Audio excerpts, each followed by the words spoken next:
First of all, students, first of all, we have to understand what is lemma and what is algorithm. To understand the Euclid division lemma and division algorithm. So first of all, what is lemma? A lemma is a proven statement used for proving another statement. इसका मतलब यह हुआ कि यदि आप एक statement दिया हुआ है तो ये एक ऐसा स्टेटमेंट होना चाहिए जिसकी सहायता से आप दूसरे स्टेटमेंट को प्रूफ कर सकते हैं। तो लेमा एक ऐसा स्टेटमेंट हुआ जो कि ऑलरेडी प्रूव्ड है और उसका यूज करके आप किसी दूसरे स्टेटमेंट को प्रूफ कर सकते हैं।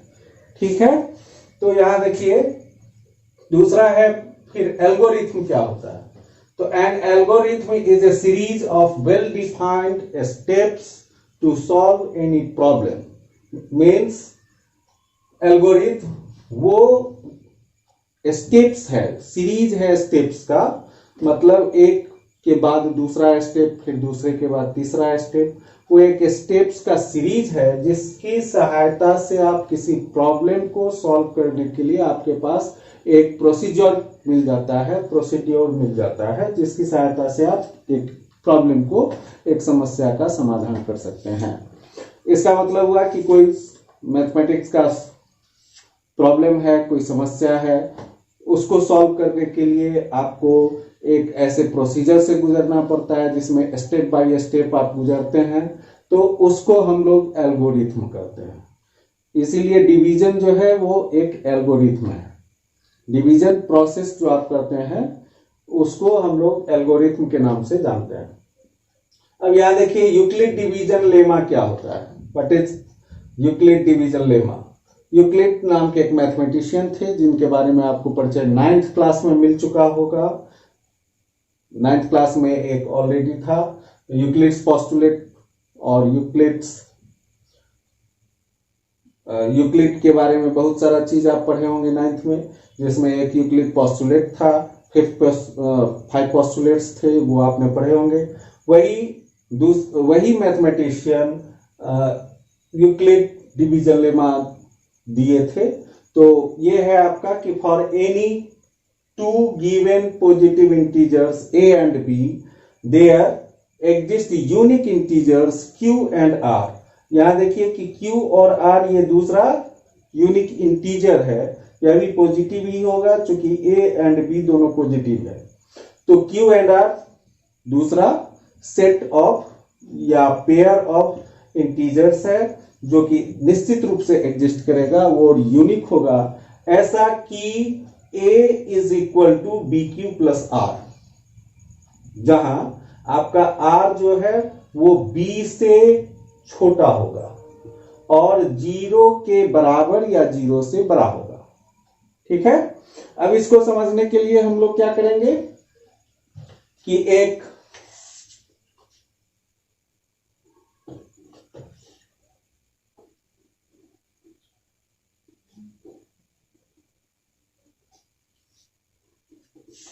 डिवीजन लेंगे, हम लोग एक डिवीजन करेंगे तब आपको समझ में आएगा।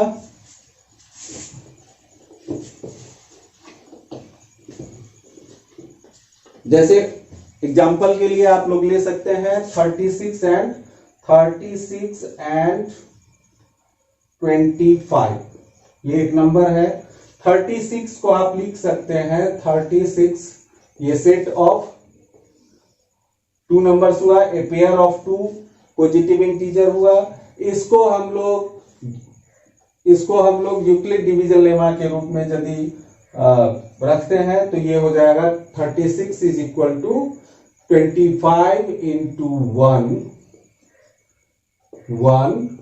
प्लस 11। यहां a के जगह पर 36 है, b के जगह पर 25 है और q के जगह पर 1 है और r के जगह पर 11 है। इसका मतलब हुआ कि a is equal to b into q plus r का वैल्यू यहां देखिए 11 है, जो कि आपका क्या है 25 से छोटा है, और 36 25 से छोटा है। इसका मतलब हुआ कि R is less than B। ये साइड प्रूफ हो गया। यदि आप एक दूसरा सेट लेते हैं जो कि आपका है, सपोज करो कि 25 को डिवाइड करना है 5 से, यानी 25 और 5 लेते हैं, एंड 5, ये दो नंबर लिए, ये दोनों नंबर आपका पॉजिटिव इंटीजर है। यहां 25 को आप लिख सकते हैं 5 इंटू 5 प्लस 0। तो यहां A हो गया 25, B हो गया आपका 5 और Q भी हो गया यहां 5 और R हो गया यहां 0। इसका मतलब हुआ R हो गया यहां 0। इसका मतलब R जो है सो क्या है, इक्वल टू 0 है।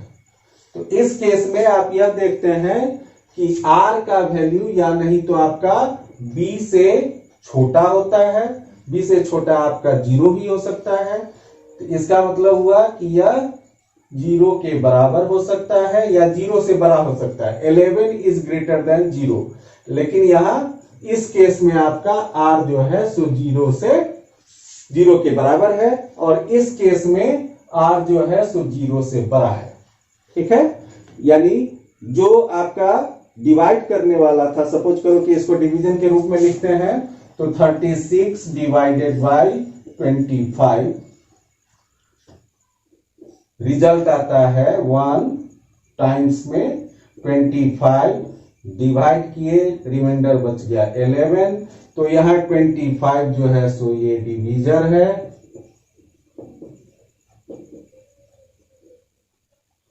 36 यहां डिविडेंड है,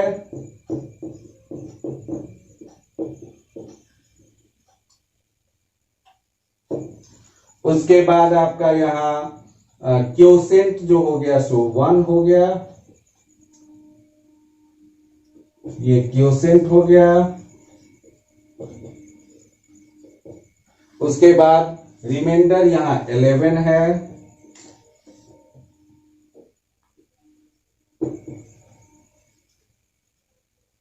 इसका मतलब ये हुआ कि हम लोग लिख सकते हैं dividend is equal two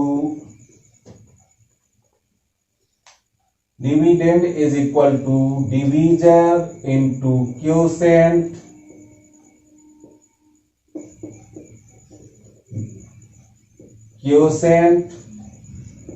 plus remainder. इस फॉर्मेट पर भी लिख सकते हैं आप। यहां डिविडेंड हो गया 36, डिवीजर हो गया 25, क्योसेंट हो गया 1 और रिमाइंडर हो गया 11। इसका मतलब यह हुआ कि रिमाइंडर हमेशा जो है सो डिवीजर से छोटा होता है, डिवीजर के बराबर नहीं होता है। और यह इसका मतलब है कि यदि आपका ये 25 है डिवीजर, तो इसका मतलब है कि 0 से 24 तक जब कभी भी डिवीजर 25 होगा तो 0 से लेकर के 24 तक just 1 less than the divisor, वहां तक आपका रिमाइंडर हो सकता है। इसका मतलब है कि जितना आपका रिमाइंडर डिवीजर होता है, उतने ही वेराइटी के रिमाइंडर्स आने का प्रोबेबिलिटी होता है। जैसे सपोज कीजिए कि b का वैल्यू यदि 5 है, तो रिमाइंडर आपका क्या क्या पॉसिबल है। रिमाइंडर पॉसिबल है आपका 0, 1, 2, 3, 4, यानी 1, 2, 3, 4, 5, यानी 5 टाइप के रिमाइंडर्स आ सकते हैं। ठीक है, यानी b यदि आपका 5 है, यानी डिवीजर 5 है, तो रिमाइंडर आपका 0, 1, 2, 3, 4 हो सकते हैं। इसका मतलब हुआ कि जितना वैल्यू आपका b का होगा, r का वैल्यू उतने टाइप के हो सकते हैं, उतने टाइप के नंबर्स हो सकते हैं। जैसे 0, 1, 2, 3, 4, 1, 2, 3, 4, 5, यहाँ b का वैल्यू 5, तो इसका मतलब रिमाइंडर भी 5 तरह के आ सकते हैं। ये डिपेंड करता है कि आपका वैल्यू a का क्या है। a का वैल्यू यदि आपका 36 है, यहाँ 25 से डिवाइड किए हैं, तो इसका मतलब है कि यहाँ 11 आया। ये 11 के बदले में यदि 36 कोई दूसरा वैल्यू होता, 36 के बदले कोई दूसरा नंबर होता, तो रिमाइंडर आपका 0 से लेकर 24 के बीच में कहीं भी हो सकता था। ठीक है, इसको हम लोग कहेंगे dividend is equal to division into quotient plus remainder को हम लोग डिवीजन एल्गोरिथम के नाम से भी जानते हैं। इसका मतलब है कि डिवीजन एल्गोरिथम और यूक्लिड डिवीजन लेमा ये दोनों एक दूसरे से इंटरलिंक्ड है, एक दूसरे से जुड़ा हुआ है। एक को समझने के लिए दूसरे की सहायता चाहिए हमको, इसलिए कहते हैं कि दोनों लेमा और एल्गोरिथम ये दोनों जो डिवीजन से संबंधित है, ये आपका एक दूसरे से इंटरलिंक है। मुझे लगता है कि आप बहुत अच्छी तरह से समझ गए होंगे कि what is Euclid's division lemma, what is lemma, what is algorithm and what is division algorithm. ये बहुत अच्छे से समझ गए होंगे आप, और अगला वीडियो देखने के लिए उसका नोटिफिकेशन आपको स्वतः मिल जाए।